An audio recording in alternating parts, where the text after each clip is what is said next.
श्री कृष्णाय नमः। ओम परमात्मने नमः। ओम वासुदेवाय नमः। ओम ऋषिकेशाय नमः। भगवान कृष्ण को बारंबार नमन, राधा रानी को भी प्रणाम, कृष्ण भगवान को प्रणाम और सबको राधे राधे। तो यहाँ देखो हम गीता में सुना रहे, देखो ये गीता क्या है। ये गीता हम सबके लिए बहुत विशेष है और गीता हम सबके लिए विशेष नहीं है। ये भगवान कृष्ण ने जब गीता का प्रचार किया था तो ये भगवान कृष्ण को भी विशेष है, चूँकि भगवान भी उसी ग्रंथ को रचते हैं, उस ग्रंथ को बनाते हैं जिससे कि प्राणी राक्षस से होकर देवता बन जाए। देखो जगत में, संसार में प्राणी क्या है, राक्षस प्रवृत्ति के, लेकिन गीता का ज्ञान पाके क्या हो जाते हैं, ये देवता हो जाते हैं। ये गीता का ज्ञान भगवान, ये प्रश्नों के जाए कहते हैं कि ये प्रश्नों का उत्तर है, ये गीता एक उत्तर है। जितने भी दुनिया में जितने ही प्रश्न हैं, हम सबके भी, अर्जुन के नहीं ना, हम सबके भी जो जितने प्रश्न हैं उन्हीं सबके उत्तर गीता है। और गीता कौन है, साधारण कृष्ण भगवान है। तो गीता को हम अपने धर्म के मार्ग पर चलने के लिए और अपने घर का उद्धार करने के लिए, अपने पितरों का उद्धार करने के लिए हमें गीता की शरण लेनी चाहिए। भगवान विष्णु कृष्ण की और विष्णु की दोनों की शरण लेनी चाहिए। तो वो कहते हैं कि विष्णु तो वही है, कृष्ण तो वही है और हम तो वही हैं, एक ही है। लेकिन कहते हैं ग्रंथ अलग अलग बनाए हुए हैं, तो ये कृष्ण ने, साधारण कृष्ण ने ही बनाया। तो हमें उनके अमृत वाणी को पढ़ने से, सुनाने से, उनका चरित्र का वर्णन करने से तो क्या होता है, हमें कहते हैं हमारे धर्म के जो मार्ग अवरुद्ध हो जाते हैं, जो मार्ग हमें दूर दूर तक नहीं दिखाई देते हैं, तो उसके लिए हमें किसकी जरूरत होती है, ज्ञान की जरूरत होती है। तो ज्ञान कहाँ प्राप्त होता है, तो हमें ज्ञान गीता से प्राप्त होता है, क्योंकि कृष्ण एक ज्ञान है, गीता है। तो हम चलते हैं अपने गीता की तरफ चलते हैं, भगवान कृष्ण के धाम चलते हैं। तो से पुराने के धाम गए और कृष्ण के धाम चलते हैं। तो देखो जैसा मैं सुनाती हूँ, बड़े जो भी मैं सुनाती हूँ वो बड़े भाव से सुनाती हूँ, मन से। देखो उमंग होनी चाहिए किसी को, यही तो भगवद गीता में समझाया जाता है कि किसी कार्य को करने के लिए या मेहनत करने के लिए, मेहनत करके अगर किसी चीज़ को तुम प्राप्त करते हो तो सफलता जरूर मिलती है, असफल नहीं होती। एक बार नहीं मिलेगी, 2 बार नहीं मिलेगी, 3 बार नहीं मिलेगी, तो चौथी बार मिलेगी, चौथी बार नहीं मिली तो 5वीं बार मिलेगी, मिलेगी तो जरूर। तो भगवान भी यही कहते हैं कि जो तुमने खोया है, तो भगवत शरण में जाने से, गीता का ज्ञान लेने से जो तुमने खोया है वो तुम्हें जरूर मिलेगा। और वैसे कहते हैं क्या तूने पाया है, क्या तूने खोया है। संसार में आने के बाद में क्या खोया है, क्या पाया है। अरे तूने जो कमाया था वो तो यही रह गया, अब तेरे साथ क्या जा रहा है, तेरे साथ कर्म। तो ये कर्म, ये ज्ञान, ये सांख्य योग, ये सब ये गीता में भगवान कृष्ण समझाते हैं। किसको समझाते हैं, अर्जुन को समझाते हैं। तो अर्जुन को ही नहीं समझाते हैं, अर्जुन को समझाते हैं तो फिर हम कहाँ रह गए, हम भी समझते हैं। जितने प्राणी हैं, गीता को पढ़ने से ये नहीं है कि कृष्ण ने अर्जुन को ही ज्ञान दिया है, नहीं, फिर उसको पढ़ के हमें भी ज्ञान होता है, हम भी अभी ज्ञान के पथ पे चलते हैं, ज्ञान का मार्ग हमें भी मिल जाता है। ज्ञान का मार्ग ढूंढोगे तो जरूर मिलेगा। मनुष्य को अभ्यास करना चाहिए, अभ्यास से सारी चीज मिलती है। तो देखो मैं भी तो 2.5-3 साल, मैं तो कह रही 1.5-2 साल से बल्कि मुझे ध्यान आया, तो 2.5-3 साल से गीता नहीं, लेकिन भगवान कृष्ण ने कही कि तू गीता भी उठा, गीता भी पढ़। तेरी रुचि हो या न रुचि हो, अगर नहीं रुचि होगी तो रुचि हो ही जाएगी। तो चलो मैं सुनाती हूँ। तो सबको बहुत बहुत बधाई हो कि भगवान कृष्ण ने मुझे बुद्धि दी है, तो बधाइयाँ तुमको मिलनी चाहिए, मुझे तो सारी चीज़ बात नहीं मिलनी चाहिए। तो हम अपनी गीता की तरफ चलते हैं। देखो अर्जुन क्या कहते हैं कृष्ण से। अभी पीछे हमने संघ के बारे में बताया था, और जो युद्ध क्षेत्र में थे उनको भी हमने बताया था। लेकिन आज प्रश्न है, देखो मैं शुरू से सुना रही, शुरू तक मैं जो कुछ भी सुनाती हूँ मैं बीच बीच से नहीं सुनाती, मैं शुरू तक सुनाती। फिर मुझे चाहे कितना भी टाइम लग जाए, तो चाहे 5 श्लोक पढ़ें या हम 7 पढ़ें, तो चलते हैं। अर्जुन उवाच दृष्टवे मम स्वजनं कृष्ण योतस्तं समुपस्थितं सीदं मम गात्राणि मुखं च परशुष्यते बेपथश्च शरीरे मे रोमहर्षस्य जायते। देखो यहाँ पे देखो अर्जुन आप कृष्ण से पूछते हैं, क्या पूछते हैं? अर्जुन बोले, ये कृष्ण युद्ध क्षेत्र में डटे हुए युद्ध के अभिलाषी इस सज्जन समुदाय को देखकर मेरे अंग शिथिल हुए जा रहे हैं और मुख सूखा जा रहा है तथा मेरे शरीर में कंप एवं रोमांच सा हो रहा है। देखो अब यहाँ क्या है, अर्जुन बोल रहे हैं कृष्ण से कि जो युद्ध क्षेत्र में डटे हुए जो युद्ध के अभिलाष, जो युद्ध की इच्छा करने वाले कौरव हैं, तो ये युद्ध की इच्छा लेके जहाँ आए हुए हैं, इन सज्जनों मतलब अपने समुदाय को देखकर, जब उन्होंने अर्जुन ने अपने समुदाय के मतलब अपने परिवार घर परिवार को जब देखा था, तो उनके अंग शिथिल हो गए। तो ये हम सब की भी बात है। अगर हम कहीं जाते हैं या फिर हम किसी से युद्ध करते हैं, और देखो युद्ध की तो मैंने कल किया, देखो ये चुनौती होती है, युद्ध नहीं, ये चुनौती, ये चुनौती के रूप में इसको स्वीकार करना चाहिए, सरप्राइज की तरह से नहीं लेना चाहिए। क्योंकि इसमें तो युद्ध में क्या होता है, युद्ध में तो चुनौतियाँ ही होती है ना। तो उनके शरीर शिथिल हो गए अर्जुन के, क्यों हो गए थे? उन्होंने देखा ये तो सब अपने ही है।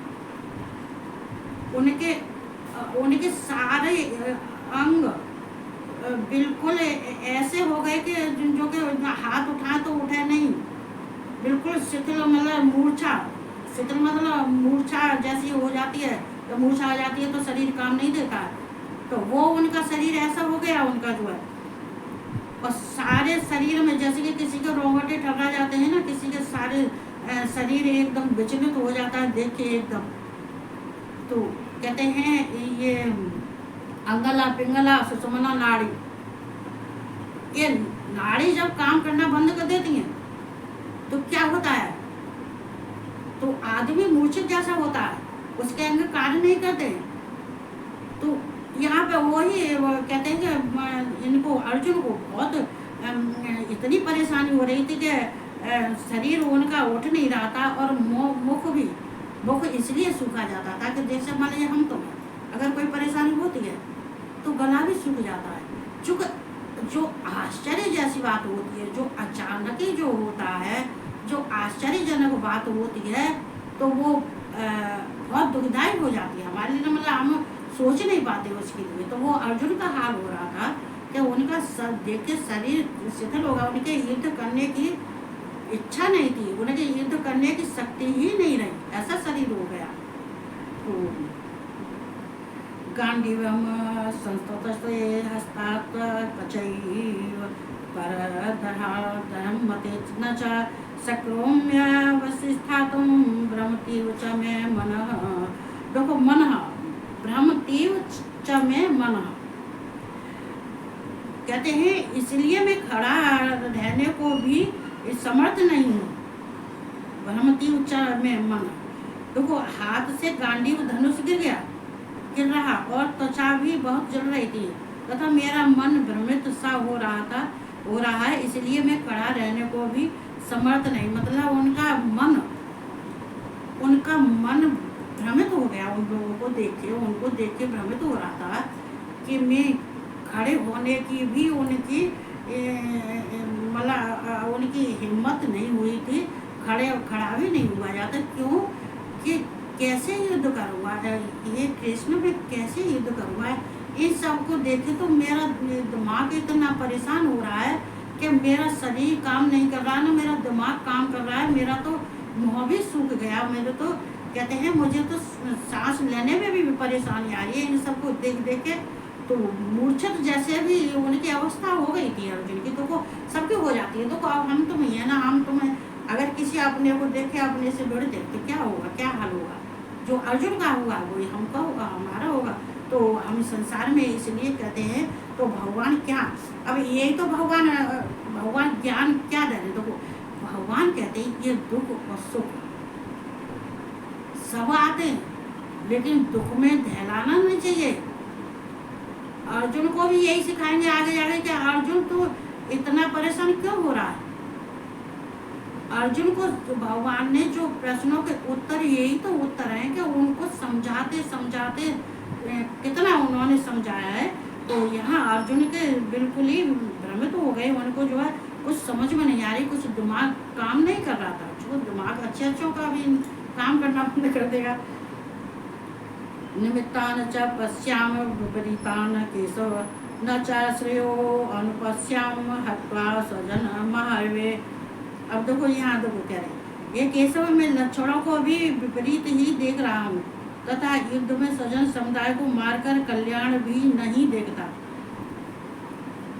अर्जुन यहाँ कह रहे हैं ये कृष्ण, ये सारे ये देख के मुझे बहुत आश्चर्य हो रहा है। ये सारे इनके युद्ध करने के लक्षण और ये सारे जो भी कार्य हो रहा है, ये सारा जो विपरीत कार्य हो रहा है, मैं इससे बहुत ही परेशान हो रहा हूँ। इसको देख देख के बहुत ही परेशान हो रहा हूँ।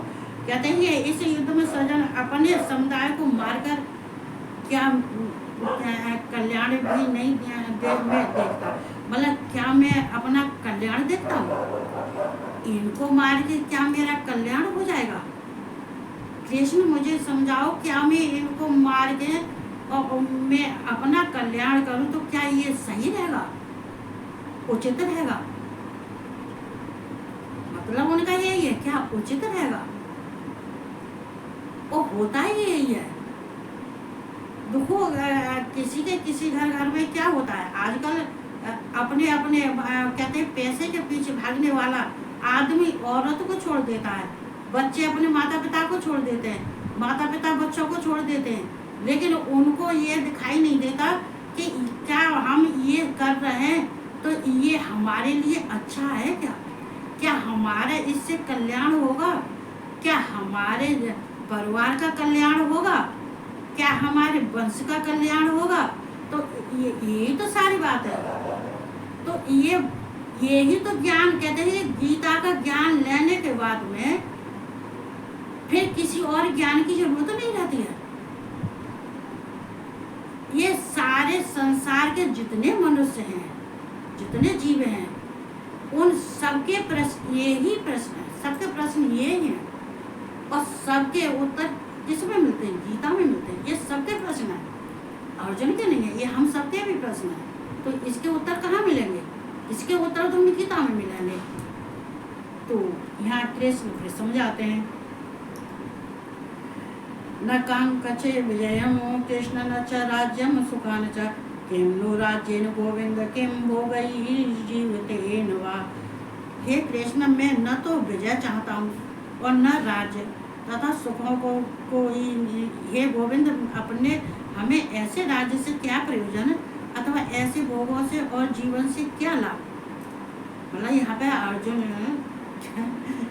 अर्जुन कृष्ण ने ऐसा भाषा धर्म कहते कि धर्म के की रक्षा के लिए, और उन्होंने कृष्ण को इस तरह से देखो कितना उन्होंने मेहनत करी है, कृष्ण को समझाने में करी है और अर्जुन को समझने में मेहनत की है। तो यहाँ तो अर्जुन कह रहे हैं कृष्ण, मैं न तो विजय चाहता हूँ, मतलब मैं विजय नहीं चाहता हूँ, मैं ऐसी विजय नहीं चाहता हूँ जो मैं अपनों को मार के और मैं अपनी विजय चाहूँ, तो ये मुझे मंजूर नहीं है। और न राज्य तथा सुखों को ही, और न मैं ऐसा राज्य चाहता हूँ न सुख चाहता हूँ। ऐसे राज्य का, सुख का, विजय का मैं क्या करूँगा, मैं कैसे रहूंगा? हे केशव, हे कृष्ण, मैं ये सब क्या मैं कर रहा हूँ तो क्या उचित है? और ऐसे सुख के लिए तो मैं जो कार्य कर रहा हूँ तो ऐसा सुख मुझे नहीं चाहिए। देखो ये ज्ञानी, देखो ये हालांकि चलो अर्जुन ने कहा था तो उसमें से बातें कर रहे थे, तो देखो कहीं तक अर्जुन भी गलत नहीं कर रहे थे, अर्जुन भी सही कह रहे थे कि अपनों को मार के, अपने परिवार को मार के, अपने रिश्तेदारों को मार के, अपने बच्चों को मार के, इन सबको कहते हैं अग्नि में झोंक के सबकी मौत करके, तो फिर अगर हमने सुख भोगा तो क्या भोगा? ऐसे सुख से क्या लाभ और ऐसे जीत से क्या लाभ? तो दुखी, ये दुखी मन से अर्जुन कृष्ण से कह रहे हैं, तो देखो हे गोविंद, हमें ऐसे राज्य से क्या प्रयोजन, मतलब ऐसे राज्य से क्या प्रयोजन, क्या लाभ, अथवा ऐसे भोगों से और जीवन से भी क्या लाभ? मतलब अगर मुझे भोग भी मिलेगा, मोक्ष भी मिलेगा, राज्य भी मिलेगा, सुख भी मिलेगा, सब कुछ मिलेगा, विजय भी मिलेगी, लेकिन क्या करूँगा? इसका मैं फिर क्या करूँगा? क्या मुझे गोविंद मुझे बताओ, मुझे समझाओ गोविंद, मेरे समझ में कुछ नहीं आ रहा, समझ सारा कुछ समझ से परे है। तो देखो यहाँ पर ऐसा मर्थे कांग चकम नो राज्यम भोगा सुखान च तयमेव वसता युद्धे प्राणास्त्यक्त्वा धनान च। हमें जिनके लिए राज्य और भोग और सुखाद अभीष्ट हैं, वो ही ये सब धन और जीवन की आशा को त्याग कर युद्ध में खड़े हैं। अब देखो अब क्या है, आज ये जो जिनके लिए राज और भोग और सुखाद अभीष्ट हैं, वे ही ये सब धन और जीवन का आशा को त्याग कर उसमें खड़े हैं। देखो ये मूर्ख कौरव, इनको ये धन के लिए, राज्य के लिए, भोग के लिए, सुख के लिए, सबके लिए जो अपने जीवन को त्याग कर, जीवन की आशा, अब देखो युद्ध में जाने के बाद किसी को मालूम है हम जीवित रहेंगे कि नहीं रहेंगे? ये मालूम है कि हमारी मृत्यु होगी तो कैसे होगी? जो हमें साधारण हमारी मृत्यु होती है, भगवान के पास होती है, तो वो हमारी और ही तरह की होती है। लेकिन हम किसी के हाथों से मारे जाएंगे, किसके लिए लड़ रहे हैं? सुख के लिए, भोग के लिए, मोक्ष के लिए, राज्य के लिए। तो जीवन की आशा को त्याग कर युद्ध में खड़े, ये अपनी जिंदगी को त्याग के युद्ध में खड़े। युद्ध के मैदान में देखो युद्ध अच्छा नहीं होता है, देखो युद्ध के लिए बहुत साहसी बनना पड़ता है, और हमें भगवान की शरण इसलिए लेनी पड़ती है कि हे भगवान, ये युद्ध जो हो रहा है, ये युद्ध, ये वैसे तो धर्म युद्ध है, जो धर्म की स्थापना के लिए हो रहा है, लेकिन इस धर्म युद्ध में तो मेरे ही सारे जा रहे हैं, मेरा सारा परिवार, रिश्तेदार सब इसमें जुड़ रहे हैं, और ये सब राज्य के लिए अपने अपने जीवन को त्याग के आए हैं। यहाँ पे त्याग ही हो जाता है, चूँकि उसको भरोसा नहीं रहता कि मैं युद्ध में जाने के बाद में जीवित घर लौटूंगा कि नहीं लौटूंगा।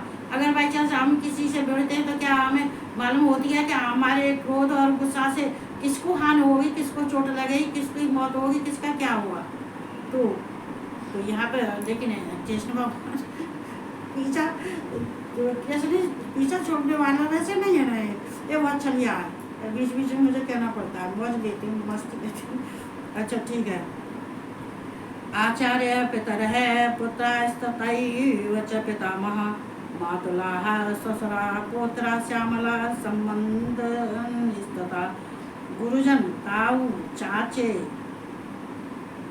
ताऊ चाचे लड़के और उसी प्रकार के दादे मामे ससुर पौत्र साले तथा और भी संबंधी लोग। अब मतलब जामे कितने थे? इसमें सब अपने ही हैं। अर्जुन कह रहे हैं इसमें सब अपने ही है। देखो गुरुजन है, ताऊ है, चाचे हैं, लड़के हैं, उसी प्रकार दादे हैं, मामे, ससुर हैं, पौत्र हैं, साल हैं तथा और भी संबंधी लोग हैं। अब देखो एक बात बताओ, जब लड़ाई युद्ध होती है ना, तो कहते हैं कि कभी कभी धन के लोभ के लिए और या कोई शत्रु के भाव से भी जाता है, कोई धन के लोभ से भी जाता है, वो भी उसमें मरता है। कहते हैं गेहूं के संग में गुण पिसता है। ऐसा इसमें युद्ध में तो यही हाल हुआ है भैया, यही होता है। तो एतान न हेन्तुम इच्छाम गिनतो अपे मधुसूदन अपतलोक्य राजस्य हेतोः किं नो मयि कृते। ये सूदन, मुझे मारने पर भी अथवा तीनों लोगों के राज्य के लिए भी मैं इन सबको मारना नहीं चाहता, फिर पृथ्वी के लिए तो कहना ही क्या। हे मधुसूदन, अगर मुझे तीनों लोगों का राज्य मिले, तीनों लोगों का राज्य मिले और मैं राजा बनूं और मुझे भोग मोक्ष सब मिले, फिर भी इनको मैं मारना नहीं चाहता हूँ। देखो उनका अर्जुन का दिल गवाही अभी नहीं दे रहा है, और बहुत आगे जाके फिर वो समझ में आएगा उनके में, जब अपना विराट रूप भगवान कृष्ण दिखाएंगे तब उनकी समझ में आएगा। तो तक कि मैं इन सबको मारना नहीं चाहता, फिर पृथ्वी के लिए तो कहना किया। तो इसका मतलब है कि पृथ्वी के लिए तो कहना है क्या, मतलब पृथ्वी पे तो रहने के लिए मैं रह लूँगा जैसे, और क्या कहते हैं पृथ्वी के राज्य मिले या ना मिले, लेकिन मुझे तीनों लोगों की चिंता नहीं, तीनों लोगों का राज्य मिले, फिर पृथ्वी की तो मैं जिक्र ही नहीं करता। लेकिन तीनों लोगों का राज मिले तो भी मैं ये नहीं कर सकता, गोविंद कृष्ण मुझे तुम क्या करूं, मेरी समझ में कुछ आता नहीं है। तो लेकिन भगवान कृष्ण कह रहे हैं, नियत धाता राष्ट्रान्न का प्रीत जन्नार्दन पापे मेवासे दस्मान हे जनार्दन, धृतराष्ट्र के पुत्रों को मारकर हमें क्या, धृतराष्ट्र पुत्रों को मारकर हमें क्या प्रसन्नता होगी। इन आताताइयों को मारकर तो हमें पाप ही लगेगा। मतलब और यहाँ पे अर्जुन कह रहे हैं कि धृतराष्ट्र के पुत्रों को मार के, जो उनके पुत्र हैं, एक से एक पुत्र हैं, उनको मार के क्या हमको शांति मिलेगी? क्या हम खुश होंगे? क्या हम प्रसन्न होंगे? क्योंकि हम उन्हीं में रहे, हमारा जन्म उन्हीं में रह के हुआ है, हम पले बड़े तो उन्हीं में। बीच में पितामह हैं, द्रोणाचार्य हैं, द्रोणाचार्य उनके गुरु हैं, बीच में पिता वो सबके दादा परदादा हैं, कृपाचार्य हैं। तो इन सब में ये सब जो इतने बड़े बड़े हैं, जिनके हम पास में बचपन से लेके अब तक रहे थे, तो क्या इन आताताइयों को दुष्ट जो दुर्योधन है, इसके जो एक से एक भाई हैं ये आताताई, तो इनसे युद्ध करने के बाद में क्या मैं खुश रहूंगा? चूंकि पितामह कहाँ रह जाएंगे, द्रोणाचार्य कहाँ रह जाएंगे, अश्वत्थामा कहाँ रह जाए? अश्वत्थामा तो चलो छोड़ो जी, उसकी तो बुद्धि उसकी भी भ्रष्ट। देखो जो धर्म का साथ देगा उसको हमेशा विजय मिलती है, और जो अधर्म का साथ देता है उसकी हार होती है। सत्य की जीत होती है, असत्य की हार होती है। लेकिन सत्य को लाने के लिए, सत्य दिखाने के लिए बहुत कष्ट उठाने पड़ते हैं। क्योंकि जब हम असत्य में घिर जाते हैं, असत्य लोगों में, नेगेटिव लोगों में जब हम दुष्टों दुराचारियों में जब हम फंस जाते हैं, तो उसके निकलने के लिए हमें बहुत कुछ करना पड़ता है, बहुत कुछ मशक्कत करनी पड़ती है, सारा कुछ करना पड़ता है। तो कहते हैं इन आताताइयों को मारकर हमें, तो इन्हें हमें मार के हमें क्या मिलेगा? क्या प्रसन्नता मिलेगी? अरे ये तो दुर्बुद्धि है, ये तो है ये दुष्ट, लेकिन इनको मार के हमें पाप ही लगेगा, पुण्य नहीं मिलेगा, हमें पाप ही मिलेगा। देखो अगर किसी पापी को तुम मारते हो, नहीं मारना चाहिए। क्यों नहीं मारना चाहिए? क्योंकि हमें किसी को जिंदा रखने का अधिकार नहीं है, तो मारने का भी अधिकार नहीं है। अगर कोई पतन किसी का हो गया है, तो उठाने का अधिकार तो हमें है। लेकिन कहते हैं पापियों को मारने से पाप ही लगता है। जो दुष्ट लोग हैं, अगर तुम मारोगे तो उनका क्या जाएगा, लेकिन हमारे ऊपर ये कर्म का कलम और चल जाएगी और हमें दुख ही मिलेगा। तो हमें उस जैसे नहीं बनना चाहिए। देखो, तस्मान्ना हराम वयम हेन्तुम धातराष्ट्रं सवदनं वां सजनम ही कथम हत्वा सुखिनः श्याम माधव। देखो, श्याम माधव। अब यहाँ पे कह रहे हैं, देखो, अतएव ये माधव अपने ही बांधव धृतराष्ट्र के पुत्रों को मारने के लिए हम योग्य नहीं है। देखो कितनी बड़ी बात कह रहे हैं यहाँ पे। देखो ये समझने वाली बात है कि अपने ही बांधव धृतराष्ट्र के पुत्रों को मारने के लिए हम योग्य नहीं है। मतलब हमें मारने के लिए हमारी योग्यता नहीं है इनको मारने के लिए। और क्योंकि अपने ही कुटुंब को मारकर हम कैसे सुखी होंगे। चूँकि ये अर्जुन कहते हैं कि ये कृष्ण मधुसूदन, हम इनको मारने से, ये पापियों को मारने से हमको पाप ही लगेगा, प्रसन्नता नहीं मिलेगी। और धृतराष्ट्र के पुत्रों को मारने के लिए हम योग्य नहीं, क्योंकि अपने ही कुटुंब को मारकर हम कैसे सुखी, अपने कुटुंब को मारकर कैसे सुखी हो सकते हैं। यहाँ अर्जुन जो कह रहे हैं वो तो भैया, अब तो वो धर्म की स्थापना के लिए तो वो भगवान कृष्ण जो कहते हैं कि भगवान कृष्ण को इनकार भी नहीं कर सकते हैं।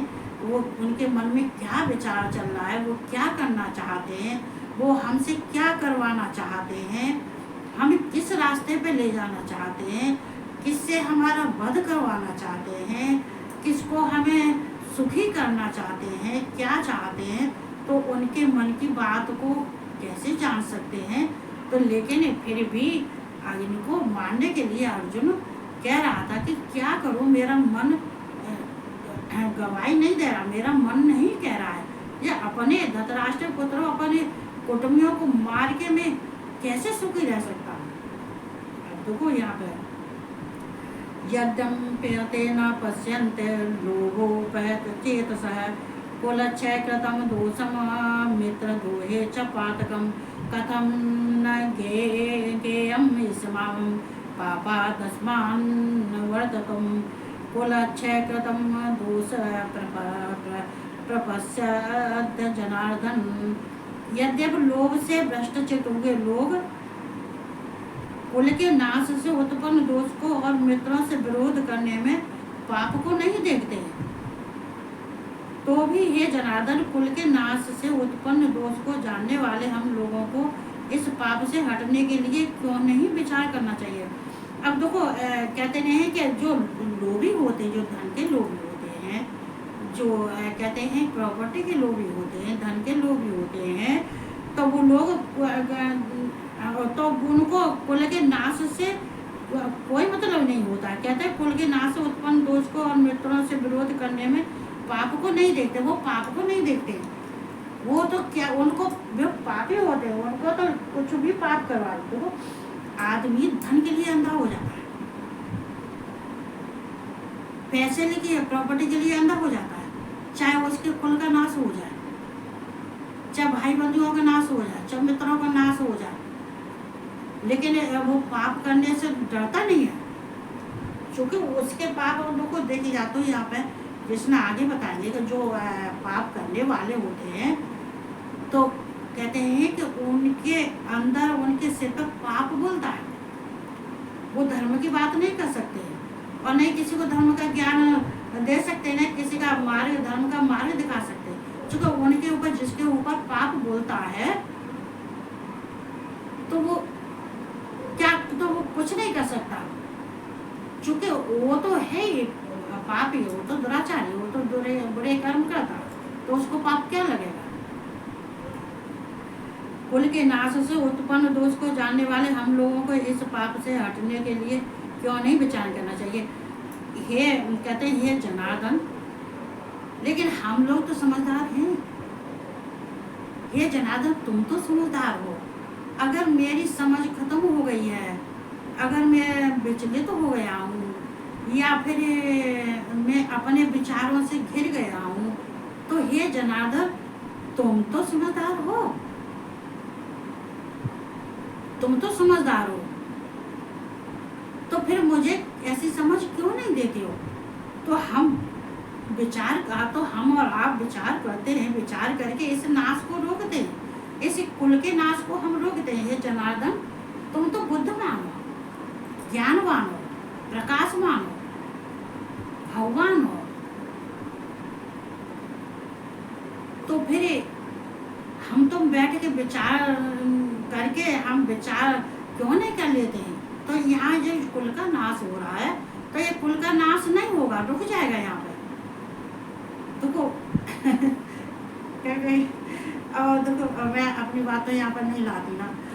अपनी क्या कृष्ण का रिश्ता मुझसे है, क्या मेरा रिश्ता कृष्ण से है, क्या अर्जुन का रिश्ता कृष्ण से है, क्या कृष्ण का रिश्ता अर्जुन से है, क्या संसार वालों का रिश्ता कृष्ण से है, या कृष्ण का रिश्ता संसार वालों से है। ये रिश्ते सारे अलग अलग हैं, पर मैं तो बल्कि यही कहूँगा, वैसे कहूँगी जैसे वैसे ज्ञानी तो है तेज तो है, लेकिन कभी कभी मेरे दिमाग से ज्ञान की बातें करते हैं ना, तो फिर अच्छा नहीं, तो फिर मुझे गुस्सा आ जाती है। कुलक्षये प्रस्यन्ते कुलधर्माः सनातनाः, धर्मे नष्टे कुलम कृष्णं धर्मो अव्यभवत्। कुल के नाश से सनातन कुल धर्म नष्ट हो जाते हैं। धर्म के नाश हो जाने पर संपूर्ण कुल में पाप ही बहुत फैलता है।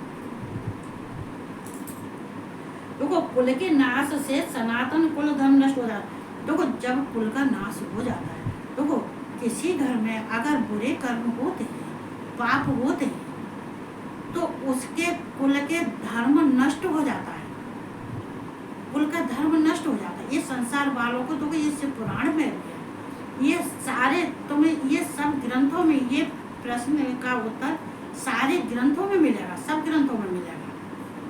देखो, ये जब कहते हैं कि कुल के नाश से सनातन, हमारा जो सनातन धर्म है वो नष्ट हो जाता है।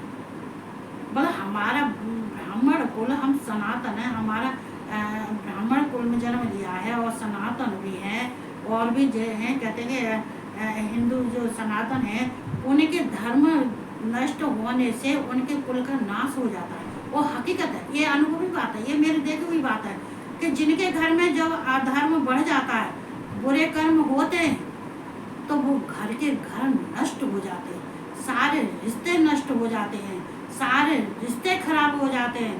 कहते हैं कि जो जितना जो कुछ भी है, शांति नष्ट हो जाती है, शांति भंग हो जाती है। कहते हैं लक्ष्मी किनारा कर जाती है, स्त्रियां कहते हैं चरित्रहीन हो जाती हैं, उनको दोष लगता है। स्त्रियों, अच्छी स्त्रियों को भी दोष लग जाता है, चूँकि घर का जब सनातन धर्म का नष्ट, सनातन धर्म से कुल नष्ट हो जाएगा, तो क्या होगा फिर? धर्म के नाश हो जाने पर संपूर्ण कुल में पाप बहुत फैल जाता है। और जहाँ धर्म खत्म हुआ, जिस घर से धर्म नष्ट हो गया, तो जैसे पुराण में तो मैंने अभी बताया, 2-3 दिन पहले बताई थी, 2-3 दिन पहले बताई थी कि धर्म नष्ट होने से क्या होता है। जब धर्म का नाश हो जाने से, तो कहते हैं कि संपूर्ण कुल में पाप फैल जाता है, चूँकि धर्म चला जाता है। जब धर्म चला जाता है तो केवल वहाँ पे पाप होने लगते हैं, पाप छा जाते हैं, पाप ही पाप होते हैं। तो धर्म से फिर पूछो कि अब तुम, ये हमारे घर में ऐसा हो रहा है तो क्यों हो रहा है? तो धर्म कहता है कि मैं तो तेरे घर को छोड़ के चला गया, जब मैं तेरे घर को छोड़ के चला गया तो अब मैं क्या करूँ बता? मैं तो तेरे घर को छोड़ के चला गया, जो कि मेरा तेरे घर में अपमान होता था, तेरे घर में बुरे कर्म होते हैं, तेरे घर के स्त्री पुरुष सारे पापी हैं, कुकर्मी हैं, मैं ऐसी जगह पर नहीं रह सकता। धर्म और लक्ष्मी ऐसी जगह पर नहीं रह सकती है, याद रखना। लक्ष्मी अगर कोई कुलच्छने काम घर में होते हैं, कुलच्छनी स्त्रियाँ होती हैं, कुलच्छने आदमी होते हैं, जो भी होते हैं, तो घर में दरिद्रता होती है, लक्ष्मी नहीं होती, लक्ष्मी किनारा कर जाती है। हमारे कहते हैं सनातन धर्म नष्ट हो जाते हैं, कुल नाश हो जाते हैं, कुल का नाश हो जाता है।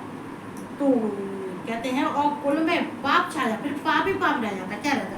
एक बात बताओ, अगर तुम गुणा भाग करो तो कहते हैं कि घर में भगवान अगर किनारा कर जाएंगे तो फिर कौन रहेगा? राक्षस, भगवान तो नहीं रहेंगे।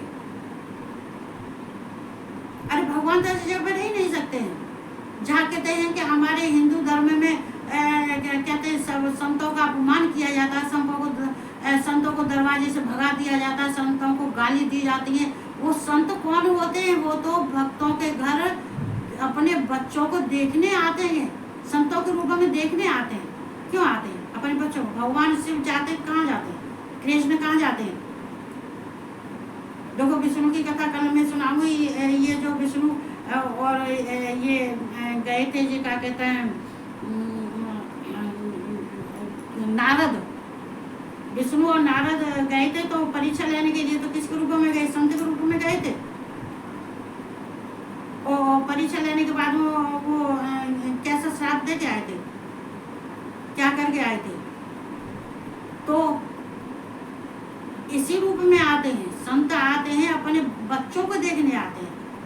कृष्ण भी आते हैं, जो कहता है कि 33 कोटि के देवता है, उसमें सूर्य भी होते हैं, सूर्य भी आते हैं, गुरु भी आते हैं, चंद्र भी आते हैं, पितर भी आते हैं, सारे देवता भी आते हैं, ऋषि मुनि भी आते हैं। ऋषि मुनि भी परीक्षा लेने आते हैं, देखने आते हैं और कुछ देने आते हैं। लेकिन जब उनका अपमान होता है तो बहुत कष्ट होता है। मुझे तो बहुत कष्ट होता है, इतना कष्ट होता है कि मैं कहती हूँ, तो मैंने कितने मेरे कर्मों के, पिछले जन्म के कितने बुरे कर्म होंगे जो कि मैं अपने आंखों से ये देखती हूँ। तो क्या करना चाहिए? तो यहाँ पे मैं गीता सुना रही हूँ और बस आज इतना ही सुनाऊंगी। इसके बाद में कहता जो आगे है, कृष्ण अर्जुन कृष्ण से क्या पूछ रहे हैं और क्या कह रहे हैं, अपनी क्या परेशानियाँ दिखा रहे हैं, तो मैं कल बोलूँगी। और बस इतना ही बोलने के बाद में मैं गीता का अध्याय को संपूर्ण तो नहीं करूँगी, क्योंकि संपूर्ण तो अभी तो पहला ही अध्याय चल रहा है। तो हम भगवान कृष्ण को बहुत बहुत धन्यवाद देते हैं, माँ राधा रानी को संग संग हम तो कहते हैं जोड़ासी में तो सबको धन्यवाद देती हूँ कि भगवान कृष्ण ने मुझे इतनी बुद्धि दे दी कि मैं गीता पे भी आ गई, जैसा कुछ सुना सकती हूँ वैसा सुनाती हूँ। तो अपने कृष्ण को हम राधे राधे बोलते हैं, कृष्ण को प्रणाम बोलते हैं। तो भगवान कृष्ण को प्रणाम, राधे रानी को प्रणाम, परमात्मा को प्रणाम। और बस कहते हैं कि बस ऐसी बुद्धि दिए जाओ हमें भी सबको, और सब को कल मेरे यूट्यूब आ रहा है तो इसको सब जो है सब्सक्राइब करो और सब जो है लाइक करो, और सबको मैं बहुत बहुत बधाइयाँ देती हूँ। इतनी कहते हुए कल आगे का जो शेष है वो कल कहूँगी मैं। तो सबको राधे राधे, जय श्री कृष्ण, गुड नाइट।